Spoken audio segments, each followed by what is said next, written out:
Nous sommes en train de parler sur la prière. Amen. Nous sommes en train de voir expérimenter la force de la prière. Et comment prier. L'autre fois, le dimanche passé, nous avions parlé comment Élie, avant de prier, il a manifesté l'enseignement et la connaissance. Donc la connaissance de la parole de Dieu dans lui. Donc c'est-à-dire, nous avions dit que la prière doit se faire avec foi. Et la personne qui doit faire la prière, c'est un enfant de Dieu, un véritable enfant de Dieu. C'est ainsi que pendant qu'il est en train de prier, et le Seigneur est en train d'exorcer. Parce que ce n'est plus lui qui vit, en réalité, c'est le Christ qui vit dans lui. Alléluia. Maintenant, lorsqu'on s'approche dans la prière, nous avions la foi que le Seigneur à qui nous sommes en train de prier, il nous écoute et puis il va exaucer notre prière. Donc c'est avec la foi que nous prions et tout ce que nous demandons à son nom, nous croyons déjà que nous l'avions reçu et nous le verrons s'accomplir avec la foi. Amen. Parce que c'est la prière. Et cette prière-là doit en tout cas toucher le cœur de notre Seigneur Dieu, afin qu'il vienne à son intervention. Avant qu'il vienne à son intervention, il faut réellement que toi-même tu sois un enfant de Dieu bien converti. Et lorsque tu dis la chose que tu parles dans toi qui sort de ta bouche, tu sais que cela n'est pas sorti de ta bouche. Je me dis, cela est sorti de ta bouche, mais cela ne vient pas de toi. Alléluia. Amen. Donc c'est le Seigneur Dieu qui est en train de parler au travers de toi. Nous avions expérimenté comment est-ce que nos frères, Paul et Silas, ce sont nos frères, vous savez, comment eux aussi ils ont prié et ils ont expérimenté la main de notre Seigneur Jésus. Par la foi, on a vu le fondement de la prison, là on les avait mis, la fondation de la prison, là où on les avait mis, était fondée. Nous avions vu comment les portes de prison se sont brisées, le chaîne était brisé, alléluia.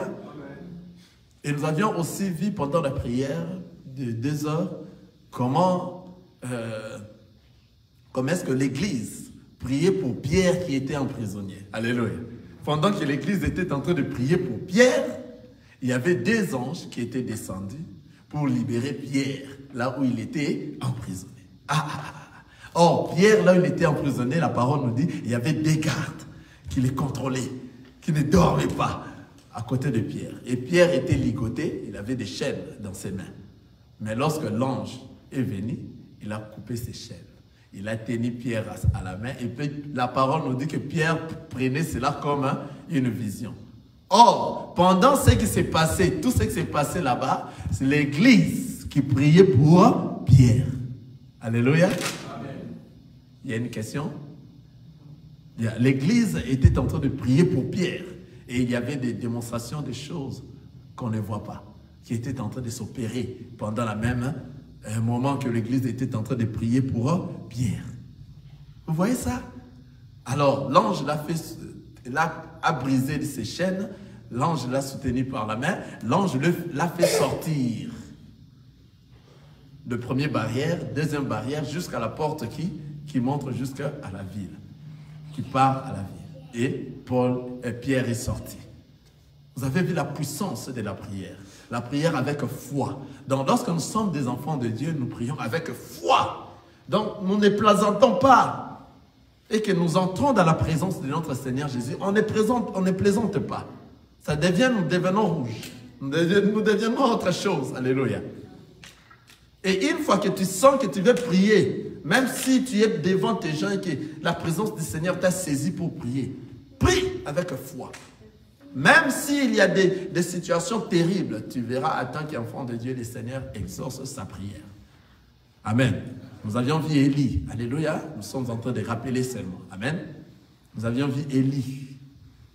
Comment est-ce que Élie avait prié et Élie avait l'enseignement dans lui. Amen. Donc, c'est-à-dire, nous avions dit pour prier, il faut avoir la foi. Or, la foi vient de ce qu'on entend vient de la parole de Dieu. C'est-à-dire, tu dois être enseigné et acquérir la connaissance avant de savoir quoi prier. Amen. Donc, si tu n'as pas la connaissance, tu ne sauras pas prier. Tu vas prier des choses qui n'existe pas la parole de Dieu. Et le Seigneur ne saura pas écouter cela parce que toi, tu n'as pas acquis la connaissance. Amen. On avait parlé assez le dimanche passé. La connaissance qu'avait Élie, c'était quoi? Il savait que avant qu'il puisse prier et prendre l'animal, poser sur l'autel, il fallait d'abord quoi? Rebâtir, reconstruire, établir l'autel. Remplacer ce qui était fait et puis établir l'autel. Après, prendre les 12 pierres. Il y a quelqu'un qui m'avait posé la question, qu'est-ce que signifie ces 12 pierres? Qu'est-ce que signifie ces lots-là qu'il a mis? Qu'est-ce que signifie cela, cela? Amen. Il y a quelqu'un qui m'a appelé, qui m'a posé cette question. Alléluia. C'est très bon. Alléluia. Il faut avoir des significations de tout ça. Qu'est-ce qui s'est passé au juste là-bas? C'était l'enseignement qu'avait Élie. Il a pris les 12 pierres qui commémorent les 12 tribus d'Israël. Alléluia. Et dans les témoignages, c'est là commémore quoi? Les 12 apôtres qui encerclaient le Seigneur Jésus-Christ. Quelqu'un est en train de suivre ça? Les 12 pierres que Pierre a montées pour monter quoi ça? L'autel. Cela veut dire quoi? C'était les 12, dans les témoignages, c'est les 12 apôtres qui étaient tout autour du Seigneur. Et vous avez vu, Élie a demandé aux gens de verser de l'eau une fois, 2 fois et 3 fois. Alléluia! Ils ont mis de l'eau à l'intérieur de ces pierres qu'il a conçues. Alléluia! De ces bois. De l'eau est descendue dans le bois. Alléluia! En réalité, le bois qu'on a rassemblé, car Jésus-Christ nous avait dit, si ces choses lui est arrivées, lui qui est le bois, comment dire ça? Sec. Non, non, c'est nous qui sommes des bois secs. Lui qui est le bois plein de l'eau, quoi. Donc, pour dire en lingala, nous étions moubessu. Hein? Alors, ça sera comment pour le bois sèche? En réalité, de l'eau qu'on versait sur le bois, c'était sur tous les enfants de Dieu qui vont recevoir la parole de Dieu. Alléluia. Donc, nous qui sommes des bois secs, lui qui est le bois, qui est maintenant le bois de l'eau. Alléluia. Je ne sais pas comment dire nous étions au Bessou. Alléluia. Hein?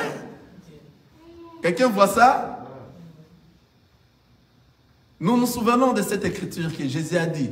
Si ces choses m'est arrivé moi, qui est un bois que vous connaissez là, un bois frais, voilà, un bois frais. À combien sera pour vous qui êtes des bois secs? Or, on avait rassemblé pour monter l'autel, on avait rassemblé quoi? Les bois, afin que le feu tombe, n'est-ce pas? Et on a jeté de l'eau dans le bois, afin que la parole de Dieu entre dans le bois. Or, la parole de Dieu est venue dans nous qui sommes les bois secs. Alléluia. Quelqu'un voit ça? Or, la parole de Dieu, c'est de l'eau. C'est-à-dire de l'eau qu'on est en train de parler ici, ce n'est pas de l'eau de l'océan où on avait parlé à l'Apocalypse, le mer, les eaux que vous voyez. Non. De l'eau devient Jésus-Christ lorsqu'on le met dans un récipient. Quelqu'un est en train de voir ça? C'est pour cela que cette femme-là est venue dire à Jésus, toi, tu n'as même rien à apporter pour toi. Comment est-ce que tu peux épuiser de l'eau dans notre puits? Vous vous souvenez de ça, n'est-ce pas? Car Jésus nous a demandé de l'eau. Donnez-moi de l'eau, la femme samaritaine. Il a dit, mais tu n'as rien pour puiser. Hein? Donc, c'est-à-dire de l'eau qu'on met dans un récipient, c'est ça le Seigneur Jésus. Or, le Seigneur Jésus lui avait dit que de l'eau que j'ai, si je te les donne, ça va jaillir dans toi comme une source d'eau pure. Quelqu'un voit ça? Dans de l'eau qu'on était en train de mettre dans l'autel que Élie était en train de construire, c'est le Seigneur Jésus-Christ. Alléluia. C'est lui qu'on a mis dans de l'eau là qu'on mettait dans l'autel et sur le bois. C'est la parole de Dieu qui est venue dans le monde et nous qui sommes les bois secs, nous avions acquéri la parole de Dieu. Alléluia. Comme nous avions acquéri la parole de Dieu, c'est pour cela Élie avait demandé, parce qu'il avait l'enseignement. Il faut jeter une fois, 2 fois et 3 fois. Il n'a pas dépassé 3 fois. Il n'a pas dépassé. Parce qu'il sait, c'est lui qui est cette eau-là qu'on a mis dans le récipient, c'est lui qui est la parole de Dieu, c'est lui qui est le Seigneur Jésus-Christ. Il va mourir le premier jour, le deuxième jour, et le troisième jour, il sera ressuscité. Amen. Quelqu'un voit ça? Tout est significatif. Tout ce qu'Élie était en train de faire était de signification. Ce n'est pas que non, il a jeté les faits aux gens, à ceux qui t'ont fait du mal. Non, ce ne sont pas ces choses-là. Est-ce que vous voyez ça? C'est pour cela, lorsque Élie a évoqué le Seigneur Dieu, le feu est descendu, ça consumait tout. Et le bois et de l'eau qui était mis à l'intérieur, c'est-à-dire Jésus, là, on l'a mis dans le tombeau est vide. Est-ce que vous ne voyez pas ça? Hein? C'est clair, n'est-ce pas? Hein? C'est vraiment bien ce qu'Élie faisait. Tu vois que non, c'était l'enseignement. Ce n'était pas des choses prises comme ça. Élie était en train de faire l'enseignement, de démontrer la connaissance de l'enseignement qu'il avait acquis. Qu'il devait faire ça, que la personne qui viendra, c'est le Seigneur Jésus-Christ. C'est lui qui sera mis dans l'autel. Et encore, l'animal qu'on a mis dans l'autel, afin que le Saint-Esprit et que le feu descende, c'est lui-même encore Jésus. C'est lui-même qu'on avait mis dans l'autel. On l'a mis dans l'autel, on a versé de l'eau, et lui-même, l'autel, c'est la croix. Et lorsque le feu est descendu, le feu a tué le corps qui portait Jésus. Alléluia. Mais l'esprit n'était pas tué. Lui-même, le Christ. Alléluia. Ces corps-là étaient morts sur la croix parce que le corps a transporté une lourdeur de nos péchés. Hein? C'est à cause de ces péchés que le corps a transporté, et c'était vraiment lourd. Donc, c'est-à-dire, Jésus était dans le travail avant qu'on puisse aller, avant qu'on amène sur la croix. C'est pour cela qu'il monte dans la montagne, en train de monter. Vous voyez, la personne qui est en train de travailler est en train de transpirer. Alléluia. Il transpirait parce que la lourdeur de péché que son corps a mené, c'était très lourd. Il ne supportait plus. Et il commençait à transpirer. Et là, le suaire s'est transformé. Et ses larmes est descendu et transformé au sang, au bout du sang. Vous voyez tout ce qui se passe là. Ce ne sont pas des choses ramassées, ce sont des révélations. Est-ce que vous voyez ça? Ce ne sont pas des choses ramassées comme ça. C'est pour ça, lorsque nous venons dans la prière, il faut que nous soyons d'abord des enfants de Dieu qui ont réellement reçu l'enseignement et ils ont la connaissance de ce qu'ils ont reçu. Alléluia. Pendant qu'ils sont en train de prier, avant de prier, ils sont en train de mettre l'enseignement. Ou bien ils sont en train de parler la connaissance de ce qu'ils connaissent. Alléluia. Afin que les feux descendent et que les choses se manifestent. Vous voyez? C'est comme ça. Il était enfant de Dieu. C'est ce qu'avait fait Élie. Donc, c'est-à-dire, nous devons prier avec la connaissance. Nous aurons l'assurance que ce que nous sommes en train de faire, on a l'assurance car c'est Dieu-là, c'est lui le créateur du ciel et de la terre. Il n'est mort, il ne meurt jamais. Il a créé des choses visibles et des choses invisibles. Et tu es maintenant sa présence. Qu'est-ce que tu peux demander qu'il ne peut pas te donner? Vous voyez? Tu as l'espérance de ce que tu es en train de prier. Alléluia. Car la foi est une ferme assurance. Tu as l'assurance dans toi et tu as la foi dans toi. C'est-à-dire, une personne qui entre dans la prière, c'est une personne qui vient à la présence du Seigneur et il sait tout ce qu'il est en train de demander. Il croit qu'il avait déjà réussi et il le verra s'accomplir. C'est-à-dire, la manière que cela va s'accomplir, cela ne t'intéresse pas. Ça intéresse à la personne à qui toi tu rédiges ta parole. Car c'est lui qui te connaît bien. Alléluia. Il ne peut pas te donner des choses pendant que toi tu es encore enfant. Alléluia. Un enfant de 12 ans ou bien de 9 ans, tu ne peux pas lui donner les contacts pour aller à Walmart, pour aller acheter des soirs au marché. Il va cogner sa voiture, ta voiture, il y aura des accidents.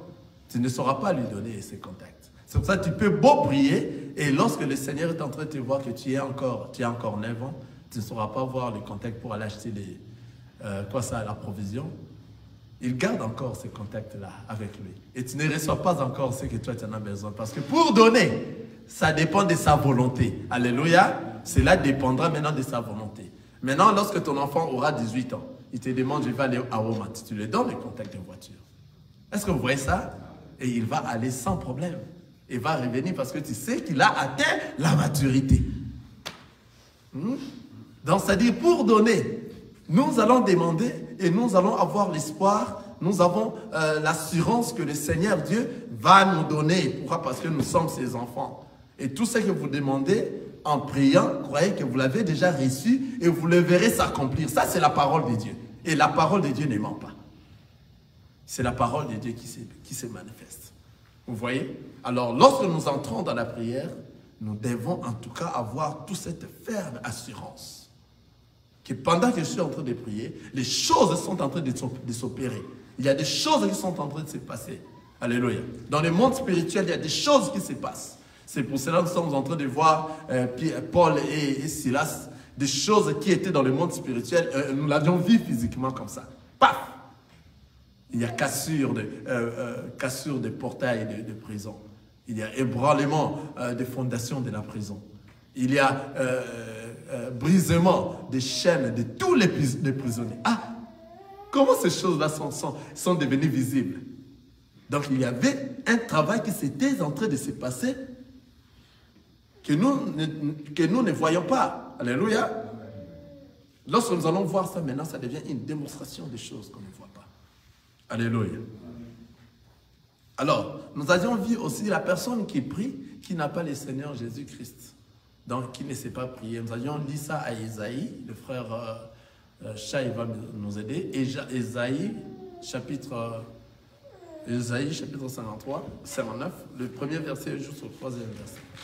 Le Seigneur nous dit, vous priez, vous ne recevez pas parce que vous priez mal. Alléluia. Vous voyez? Parce que vous êtes encore dans le monde et dans la chair. Comment est-ce que vous pourrez recevoir? Alléluia. Quelqu'un voit ça? Donc, c'est-à-dire, nous les enfants de Dieu, lorsque nous entrons dans la prière, le frère Chai peut nous le dire ça, ou bien le frère Saïdi. Isaïe chapitre 59, du premier au troisième verset, nous disons au nom de Jésus. Non, la main de l'Éternel n'est pas trop courte pour sauver, ni son oreille trop dure pour entendre, mais ce sont vos crimes qui mènent une séparation entre vous et votre Dieu. Ce sont vos péchés qui vous cachent sa face et empêchent de vous écouter. Car vos mains sont souillées de sang et vos doigts de crime vont. Vos lèvres proférant le mensonge, votre langue fait entendre l'iniquité. Ah, amen. Vous voyez? C'est-à-dire, si vous êtes encore dans le péché, comment est-ce que vous pourrez prier ou bien demander afin que vous puissiez en avoir? C'est pour ça que nous avions dit au début ici, la première partie que nous avions parlé sur la prière, réellement, c'est la vie d'un enfant de Dieu. Tout ce que tu es en train de faire, c'est ça la prière. Comment est-ce que tu dois te comporter comme étant un enfant de Dieu? Dans tous tes actes, on sent réellement que toi, tu as la parole de Dieu dans toi. Alléluia. Nous avions vu l'insistance de Anna. Anna dans la Bible. Alléluia. Anna a prié et elle a insisté. C'est-à-dire, tu pries et tu ne vois pas. Et tu dois entrer maintenant dans l'insistance. Parce que toi, tu as la foi à la personne à qui toi, tu es en train de prier. Alléluia. Prions sans cesse. Anna a continué à prier afin de recevoir son enfant. Alléluia. Elle a prié. Elle ne voyait pas, elle est entrée dans l'insistance de la prière. Alléluia. À ce moment, elle était devenue la foi elle-même. Dans la foi vraiment, que ce que je suis en train de demander, je le verrai s'accomplir.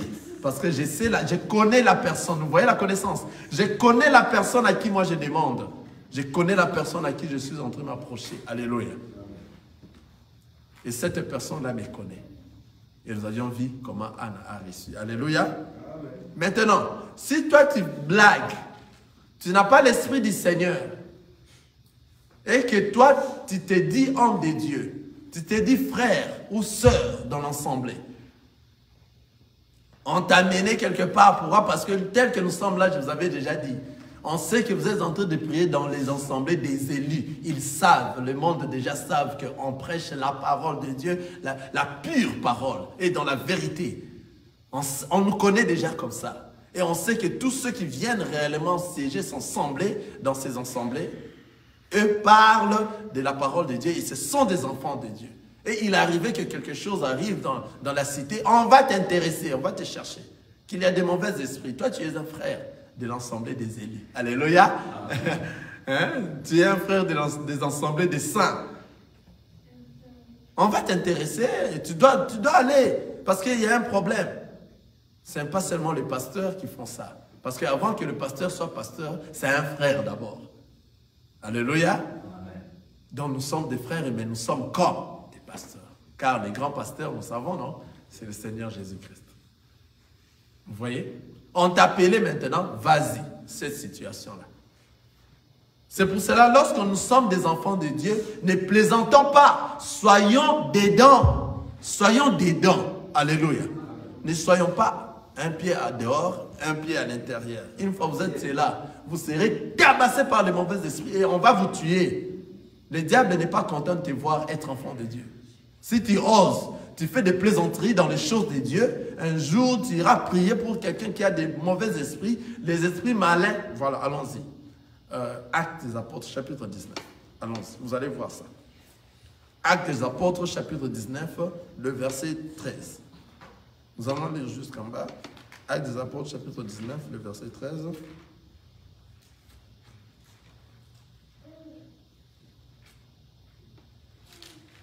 Donc n'osez pas.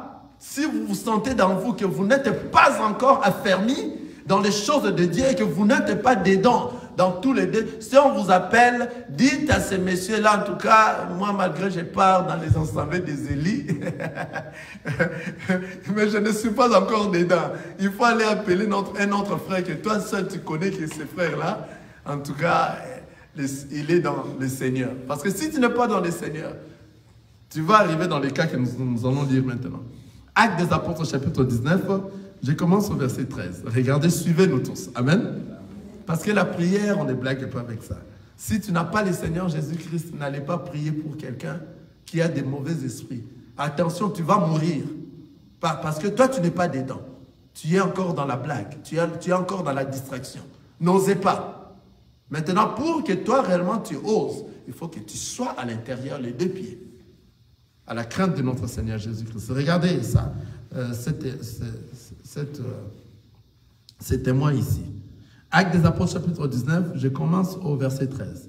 Quelques exorcistes juifs ambulants essayèrent d'invoquer sur ceux qui avaient des esprits malins le nom du Seigneur Jésus en disant, « Je vous conjure par Jésus que Paul prêche. » Ceux qui faisaient cela étaient sept fils de Séva, juifs, l'un des principaux sacrificateurs.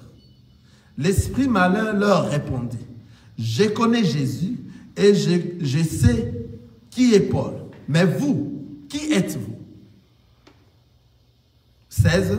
Et l'homme dans lequel était l'esprit malin se lança sur eux, s'est rendu maître de tous deux et le maltraita de telle sorte qu'ils s'enfuirent de cette maison nus et blessés. Quelqu'un voit ça? Amen. Nous avions vu ça? Amen. Il y avait quelques gens qui allaient prier au nom de Jésus, hein, et le Jésus que Paul était en train de prêcher, et ils allaient prier pour un esprit malin qui était dans un corps d'une personne. Maintenant, et comme ils voyaient qui ça, Paul, en train de chasser au nom de Jésus-Christ, eux aussi croyaient chasser au nom de Jésus-Christ. Ah. Si tu n'as pas ce Jésus-là, tu peux beau citer Jésus, le diable va se moquer de toi. Vous avez vu ce qui les a arrivés. Nous avions suivi, n'est-ce pas? Ils étaient maltraités à mort, ils ont fui et puis ils étaient blessés. Ils étaient deux, mais l'esprit les est sorti, les a tabassés à mort. On ne blague pas avec la prière. Alléluia. Si tu n'es pas encore enfant de Dieu, n'osez pas. Allez-y prier pour des esprits mauvais. Ne faites pas des blagues. Ici, on ne plaisante pas. Soit on est dedans, soit on est dehors. Et si on est dehors, n'ayez pas honte de dire que non, malgré que je suis dans l'assemblée des élus, mais là-bas, en tout cas, appelons notre pasteur. Il ne faut pas avoir honte. Et si même tu es un pasteur qui n'est pas dans le Seigneur, n'osez pas, parce que tu vas mourir. Tu vas mourir. Tu vas mourir. Maintenant, ce qui pousse les gens à mourir, c'est l'orgueil. Comme on connaît que je suis comme ça, je vais aller. Tu vas aller là-bas, tu vas mourir. Tu seras tabassé par des esprits malins. Parce que tu n'as pas la chose de Dieu dans toi. Parce que toi-même, tu t'es mens. Et tu croyais mentir les autres que tu as l'Esprit du Seigneur avec toi. Vous voyez? C'est pour ça, nous les enfants de Dieu, nous sommes toujours vigilants et nous sommes toujours prêts. Nous veillons. Nous sommes une église qui veille. Une église éveillée. Ce n'est pas une église de réveil que nous, des fois nous tombons et on nous réveille. Non, nous dormons, on nous réveille. Non, nous sommes éveillés parce que nous ne savons pas quand est-ce qu'il viendra. On ne connaît ni le jour, ni l'heure, ni la seconde que l'époux viendra. Vous voyez, c'est pour ça que nous restons éveillés. On ne sait pas quand est-ce qu'on va nous dire, viens, on a quelque chose ici, viens faire ça. Ce n'est pas à ce moment-là que tu vas aller dans un coin, tu invoques d'abord le Saint-Esprit, entrer dans toi. Après, c'est ça ce que nous sommes en train de dire. Prière. Tu vas voir la personne qui n'a pas la connaissance en train d'invoquer le Saint-Esprit. Voilà. Qu'est-ce que tu fais, toi? Tu invoques le Saint-Esprit, c'est-à-dire tu n'es pas un enfant de Dieu. Car la parole nous dit, c'est l'Esprit Saint qui nous fait discerner le bien et le mal. C'est-à-dire, lorsque tu deviens un enfant de Dieu, l'Esprit Saint est dans toi. Partout tu iras. Et que lorsqu'on t'invite quelque part, tu commences directement à prier parce que ce n'est plus toi qui vis, c'est l'Esprit Saint, c'est le Christ qui est dans toi. Et tu commences à prier directement. Ce n'est pas on t'invite comme ça pour aller prier. Tu pars donnez-moi d'abord une minute. Tu pars dans un endroit, tu commences à demander pardon de tous les péchés que tu as fait. Tout ça, après tu invoques le Saint-Esprit. Après tu pars prier là-bas. Tu seras tabassé comme ces gens ici. Alléluia. Quelqu'un voit ça? L'Esprit Saint, lorsque toi tu es devenu un enfant de Dieu, tu ne pourras plus l'invoquer. Tu vois des prières pareilles parce qu'ils n'ont pas l'enseignement, ils n'ont pas la connaissance. Tu n'es plus, c'est-à-dire là où les églises, soi-disant, entre guillemets, qu'on invoque le Saint-Esprit descend sur nous, c'est-à-dire personne est enfant de Dieu. Parce que lorsque vous devenez enfant de Dieu, le jour où vous rencontrez le Christ et que le Christ habite en toi, à tous ceux qui l'ont reçu et croient à son nom, ce jour-là et que le Christ commence à habiter dans toi, c'est le Saint-Esprit qui va rester dans toi et ce Saint-Esprit va t'orienter, il va commencer à te faire discerner le bien et le mal jusqu'au jour de l'enlèvement. Quelqu'un voit ça? Tu ne peux pas prier pour invoquer le Saint-Esprit. On a vu l'autre fois ici, prier pour envoyer le feu aux gens. Tu ne peux pas le faire. Alléluia. Nous avions vu lui-même le Maître, le Seigneur Jésus-Christ. Il a dit à Philippe et Jean, non. Qu'est-ce qui vous a pris? Ça, c'est quel esprit qui vous a appris? On ne peut pas envoyer le feu sur les ennemis. Et pourtant, le Seigneur nous dit, aimez vos ennemis. Ah, vous voyez? C'est-à-dire, lorsque nous sommes en train de prier, il faut prier pour nos ennemis aussi. Nous devons les aimer. Alléluia. Le Seigneur nous dit, bénissez, ne maudissez. Romains, chapitre 12, le verset 14. Romains, chapitre 12. Bénissez, ne maudissez pas. Alléluia. Ça, ce sont la prière des enfants de Dieu. Comment est-ce que nous prions? Amen. Romains, chapitre 12. Allons-y au verset 14. Romains chapitre 12, le verset 14. Bénissez ceux qui vous persécutent. Bénissez et ne maudissez pas. Quelqu'un a vu ça, les Écritures? Nous, les enfants de Dieu, même si tu me persécutes, moi, je continue à te bénir. Alléluia.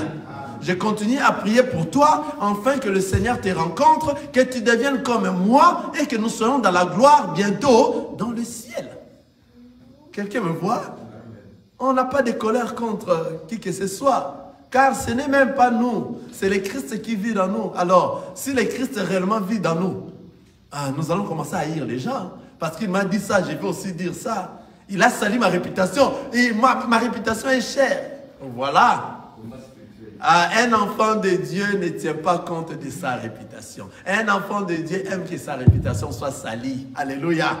Afin que lui puisse être glorifié auprès du Seigneur. C'est-à-dire ce qu'il faisait en cachette, il va lui-même le faire exhiber dehors, témoigner ce qu'il était avant. Alléluia. Nous autres, nous étions dans la masturbation. Le Seigneur nous a sauvés, nous a fait sortir de là. Alléluia. Le Seigneur est bon. Alléluia. Vous avez une question, frère? Je disais alors les combats spirituels. Ah, les combats spirituels. Les combats spirituels. Colossiens, chapitre 2, le verset 12. Allons-y. Colossiens.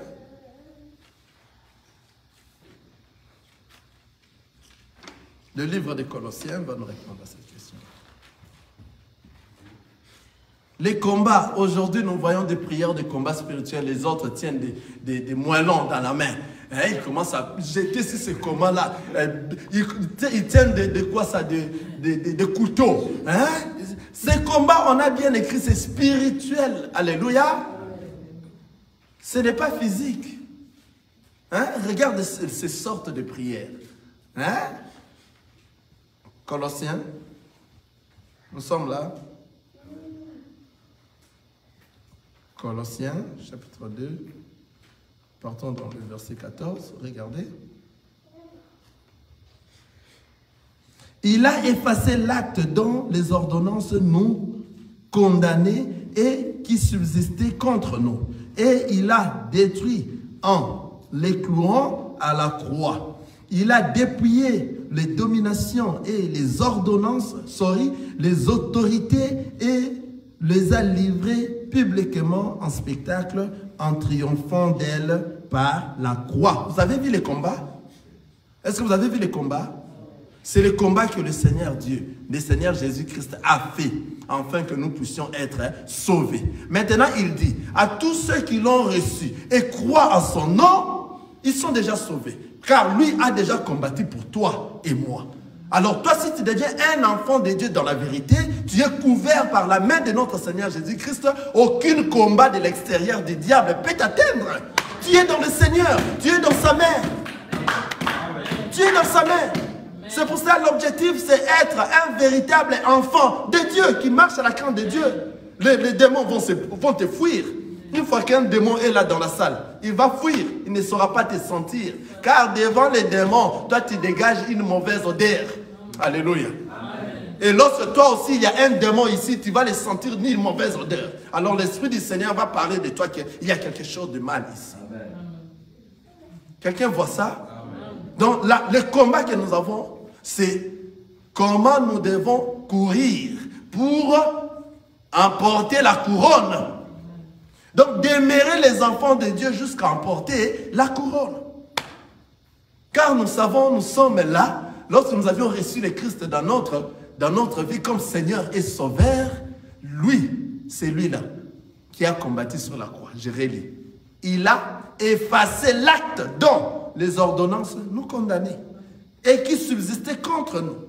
Et il a détruit en les clouant à la croix. Quelqu'un voit ça? Il a dépouillé les dominations et les autorités et les a livrées publiquement en spectacle, en triomphant d'elles par la croix. Il a combattu, c'est pour cela qu'on dit qu'il est venu mourir pour nous. Il est venu nous racheter. Il a versé son sang afin que nous soyons sauvés. Mais il y avait une personne, non? On ne peut pas ignorer cela. Toi, tu ne peux pas combattre spirituellement. Spirituellement, la personne qui a combattu pour nous, c'est le Seigneur Jésus-Christ. Et il a vaincu. Il t'a dit maintenant, approche-toi de moi. Sois avec moi. Accepte-moi comme Seigneur et Sauveur dans ta vie. Une fois que moi, je suis avec toi, personne ne saura te faire du mal. Personne ne peut te toucher, ni toi, ni ta femme, ni tes enfants, ni ton mari. Rien, parce que le Christ est dans toi. Celui qui est dans nous est plus fort que celui qui est dans ce monde. C'est pour cela, vous voyez, les vrais enfants de Dieu n'ont jamais eu peur. Même s'il y a une maison de féticheurs là-bas, nous entrons. Ça ne nous fait rien. Alléluia. Nous allons entrer une fois que nous mettons nos pieds là-bas et on nous a appelé il a arrêté quelqu'un là-bas et que venez ceci, cela. C'est un féticheur, nous devons entrer là-bas et que nous, un de nos frères est là-bas, il nous a appelé qu'il faut aller là-bas pour retirer cet homme-là. Nous allons arriver en entrant seulement là où nous mettons nos pieds. Toute chose qui n'est pas de Dieu est détruite. Pourquoi? Parce que celui qui est dans nous est plus fort que celui qui est dans ce monde. Amen. On a la foi lorsque nous partons, on ne part pas seul. Ah, j'aime encore cette réponse de David. On l'a demandé au roi, hein, comment est-ce que tu vas... parce que David n'a pas voulu prendre qu'on les fasse porter les habits de combat. Je ne sais pas comment les dire. Ça pesait lourdement. Il a tout refusé. Maintenant, le roi l'a demandé, mais comment est-ce que tu iras? Tu es seul. Il dit, je ne suis pas seul. Alléluia. Ah, David a bien répondu, il n'est pas seul. Il est avec le Seigneur Jésus-Christ. Il n'est pas seul. C'est-à-dire, tout enfant de Dieu, lorsqu'il se promène, tu n'es pas seul. Tu es accompagné. Dis-toi que toi, tu es puissant. Mais le seul problème est que arrive aussi à rester un enfant de Dieu dans la vérité. C'est là où provient ta puissance. Si tu te mens toi-même, tu crois que tu es un enfant de Dieu, mais tu es encore dans les choses du monde, tu ne l'es pas. Le diable va te frapper comme on a frappé ces jeunes ici. On les a tabassés, ils ont fui. Ils croyaient faire sortir les esprits mauvais au nom de Jésus. Les esprits les ont tapés et ils ont fui et blessés. Imaginez-vous maintenant si ce sont des esprits qui vous tapent. Hein. Vous là-bas, vous allez commencer à me voir. Mais vous ne voyez pas la personne qui me tape. Comment est-ce que vous allez intervenir? Alléluia. Hein? C'est comme ça. C'est-à-dire, le Seigneur nous a dit, rapprochez-vous de lui. Soyez réellement des véritables enfants de Dieu. C'est tout. Maintenant, c'est là le problème. Le désir de la chair nous empêche d'être des enfants de Dieu. Les choses du monde nous empêchent d'être des véritables enfants de Dieu. Les ambiances de ces choses du monde, de tout ce qui nous arrive, cela sont des barrières. C'est pour cela que Paul est en train de dire, je suis dans la course. Alléluia. Jusqu'à remporter la couronne. Et nous tous, nous sommes dans cette course-là pour remporter la couronne. Alléluia. C'est ça la course que nous avons. C'est juste pour encore remporter la couronne. Ce n'est pas cette couronne-là des Madjab. Ouais? Ces choses-là ne sont pas de Dieu. Je vous dis ce qui est vrai. Je vous dis la vérité. Alléluia. La couronne que la Bible est en train de nous dire, c'est la course que nous sommes en train de courir pour remporter la couronne qui est la vie éternelle. Ce n'est pas pour avoir des choses de ce monde, des choses matérielles de ce monde. Non. Ce ne sont pas ces choses-là. Ce sont des distractions et puis pour faire amuser les yeux. Vous voyez, un jour nous allons en parler parce qu'il y a des questions beaucoup sur ça. Amen. Nous voyons aussi comment est-ce que nous devons prier pour nos ennemis.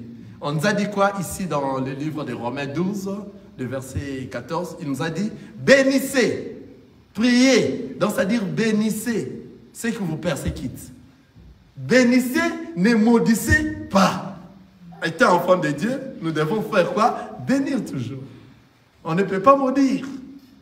Parce que toi, tu es un enfant de Dieu. Lorsque tu pries, tout ce que tu pries va se passer, va se faire, va se réaliser parce que le Seigneur va exaucer ta prière. Tu vois? Une fois que tu dis la chose, ça va arriver. C'est pour ça que Jésus a interdit à Philippe. Et Jean, non. Qu'est-ce qui est derrière vous? Parce qu'il savait si Philippe et Jean allaient prier pour que le feu descende, ça allait descendre. Parce que le Seigneur exauce la prière de ses enfants. Vous voyez cela? Lisons encore Matthieu chapitre 5. Nous allons voir Matthieu chapitre 5, le verset 45. Matthieu chapitre 5, nous sommes dans le verset 45. Nous allons voir encore comment nous devons prier pour les autres, pour ceux qui se disent...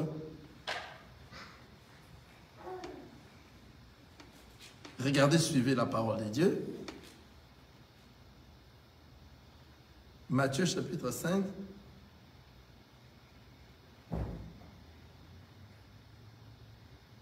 Attendez, Moi, je suis dans Marc. Je dois aller dans Matthieu, chapitre 5.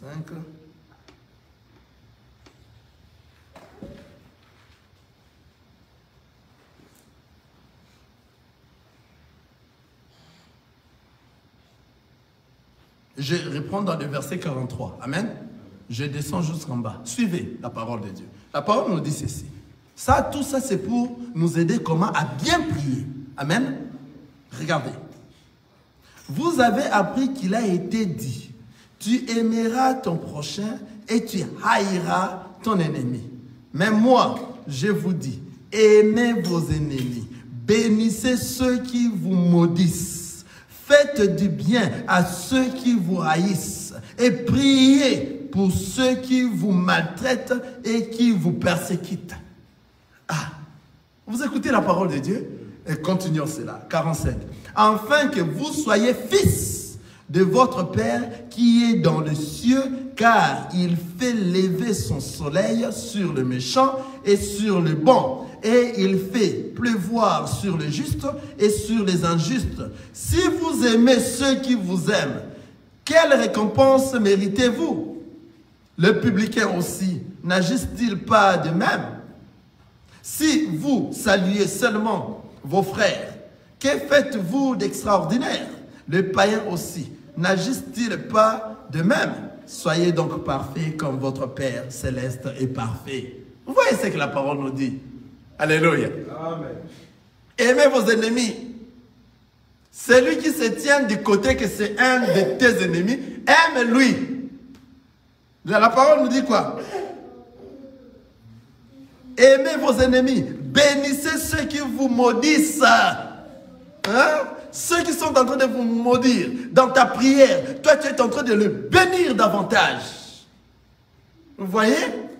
Bénissez ceux qui vous maudissent. Dans la prière, toi tu continues à le bénir. Et tu ne peux pas avoir la colère remarquée auprès de celui-là réellement que toi tu es en colère contre lui. Ah non, toi tu n'es pas un enfant de Dieu. Non! Un enfant de Dieu est celui qui pardonne. Pourquoi? Parce que nous, lorsque nous pardonnons, nous oublions. Le Seigneur a dit pardonne-leur car ils ne savent pas ce qu'ils sont en train de faire. Alléluia. Le Seigneur nous a pardonné. Crois-tu que toi tu es mieux devant le Seigneur que tous les autres? Non. Tu as des choses que le Seigneur t'a pardonné sur la croix. C'est pour cela que tu es là jusqu'en vie. Tu vis jusqu'en présent. Vous voyez? Il faut pardonner. Alléluia. Pardonner. Il nous dit quoi? Il nous dit, faites du bien à ceux qui vous haïssent, ceux qui vous n'aiment pas. Faites-le du bien. Prouvez-leur le contraire, parce que toi, ce n'est pas toi qui es à l'intérieur, c'est le Christ qui est à l'intérieur. C'est par là que nous reconnaissons que celui-là, c'est un enfant de Dieu. Ah, c'est par là. C'est par les fruits.